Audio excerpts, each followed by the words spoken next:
अगला सवाल देखिए मुन्नी मेथड मेरे भाई, जो कि हम बहुत बार पढ़ा चुके हैं और आप लोगों के बीच में बहुत फेमस भी है। क्वेश्चन में साफ तौर पर कहा गया कि चक्रवृद्धि ब्याज पर निवेशित एक धनराशि 3 वर्षों के बाद इतना और 6 वर्षों के बाद इतना हो जाती है।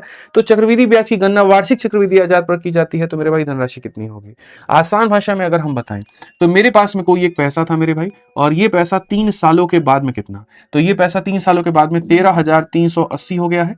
और यही पैसा मेरे भाई यहाँ पर 6 सालों के बाद में 20,000 मेरे भाई 70 हो गया है। तो हमसे यहाँ पर क्या कहा गया, जरा जल्दी बताइए।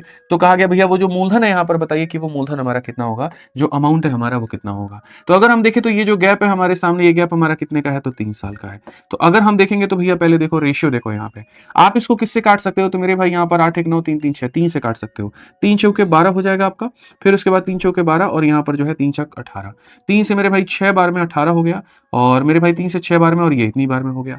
क्या यहाँ पर इसको काटा जा सकता है, तो 223 का मेरे भाई यहाँ पर ये दोगुना नजर आ रहा है, और 223 का मेरे भाई यहाँ पर ये तीनों नजर आ रहा है। यानी आप ये बात कहोगे कि सर 3 साल में 2 रुपए की चीज कितने रुपए हो गई, 3 रुपए हो गई।